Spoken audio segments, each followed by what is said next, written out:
He actually thought he could afford a table here. Oh, God, that is rich. You must use that one at the gala. He said it softly, in German, with a smile that cut like glass. He told the table to laugh at the waitress, and they did. Chairs shook with quiet amusement. Napkins lifted to hide grins. No one expected her to understand. No one expected the silence that followed. The restaurant was high above the city, wrapped in glass and gold. Evening lights spilled across white cloth tables and crystal cups.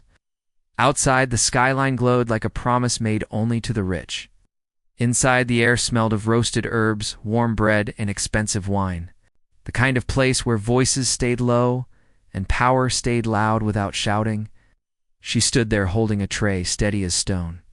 Her name was Amara. She wore a simple black uniform, clean and pressed, her hair pulled back tight at the nape of her neck. Her face showed nothing. Not hurt, not anger, just calm. It's the kind of calm that had been learned, not given. Around her, people avoided her eyes. A couple glanced down at their plates. A man at the bar shifted his weight. The laughter faded, thin and unsure. The billionaire leaned back in his chair, pleased with himself. He believed power was the same as control. He believed silence meant weakness. Amara lowered the tray and placed the glasses down with care. Her hands did not shake. Inside her chest, her heart beat slow and steady like it had learned to do long ago. She had been trained for moments like this, even if no one here knew it. She had learned silence before she learned language, years earlier. She had grown up in a small coastal town where the sea never slept. Salt lived in the air and wind pushed against everything. Her mother sold fruit in the market. Her father fixed radios and old phones. At night, Amara listened to voices from far places crackle through broken speakers. Different tongues, different rhythms. She learned to hear meaning before words. When she was 12, a storm took her father. The sea gave nothing back. After that, her mother worked longer hours. Amara helped where she could. As tourists came and went, speaking fast and loud, thinking no one understood them. Amara listened. She learned English from a tired teacher and borrowed books. French from travelers who stayed too long. German from an old man who drank coffee every morning and spoke to himself. We thought no one heard.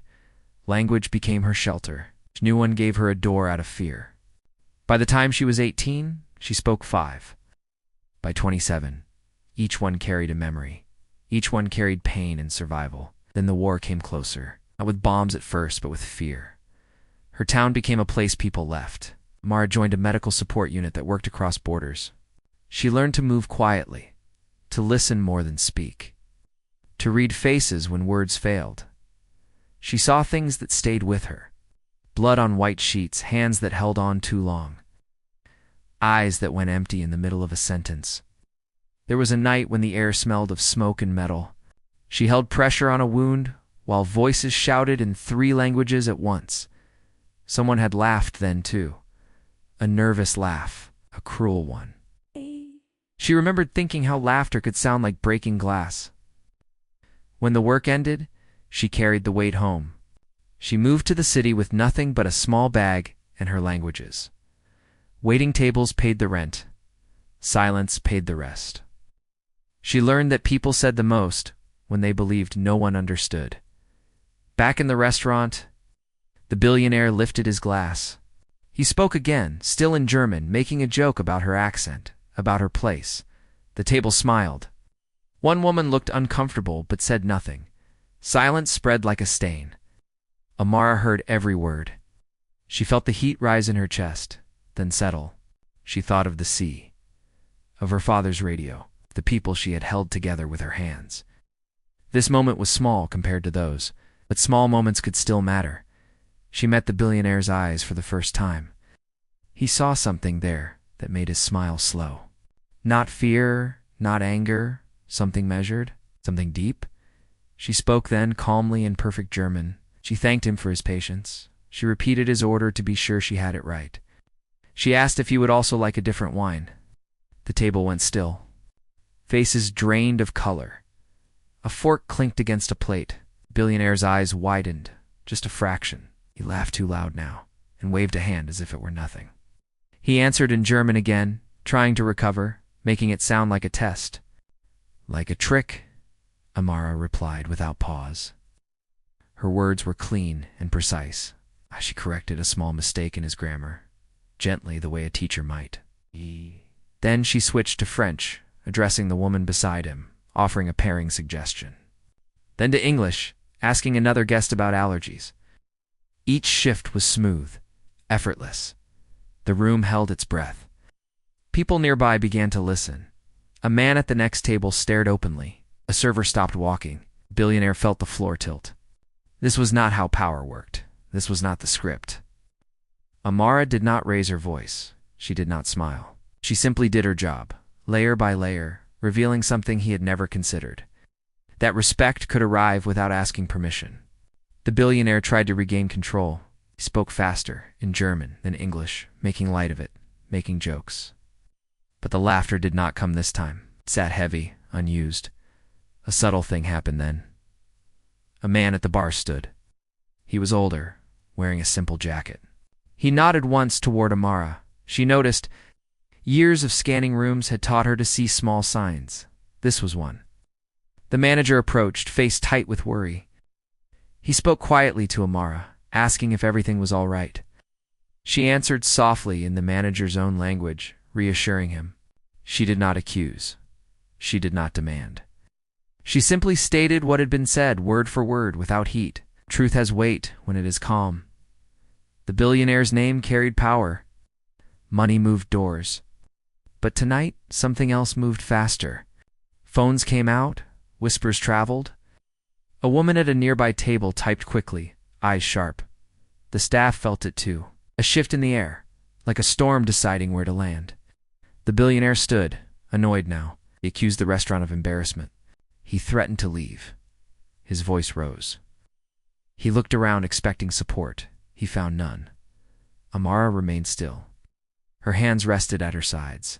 Inside she felt the old fear try to rise, the kind that came when men shouted and rooms turned dangerous. She breathed through it. She grounded herself in the present, the solid floor, the steady light, the quiet strength she had earned.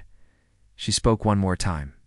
This time she chose English. Her words were simple, clear. She said that respect was not a favor. That understanding was not weakness. That laughter at another's expense always returned to its source.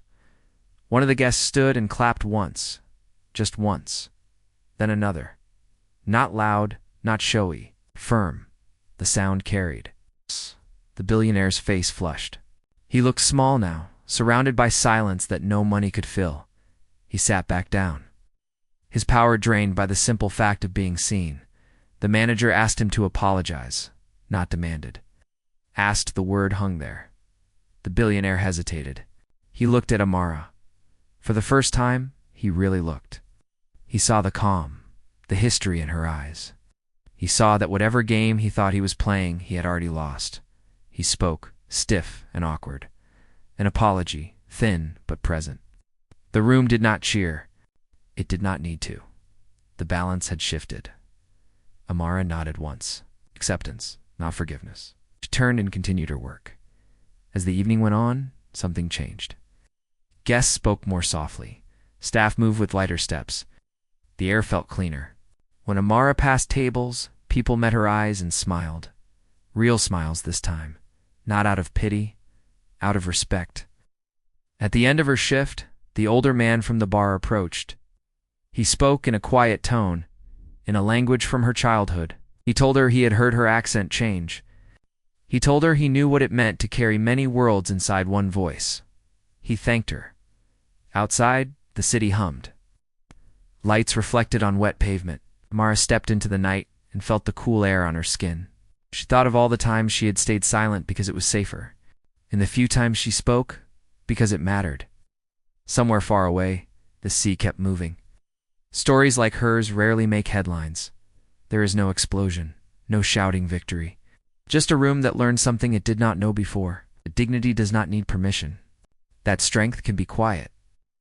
That understanding can undo cruelty without becoming it. There are battles no one sees. Languages learned in silence.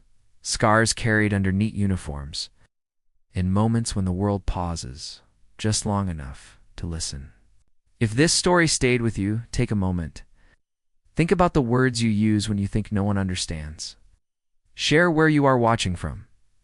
Tell us what respect means to you. And subscribe for more stories that honor the quiet strength of those who carry more than they show.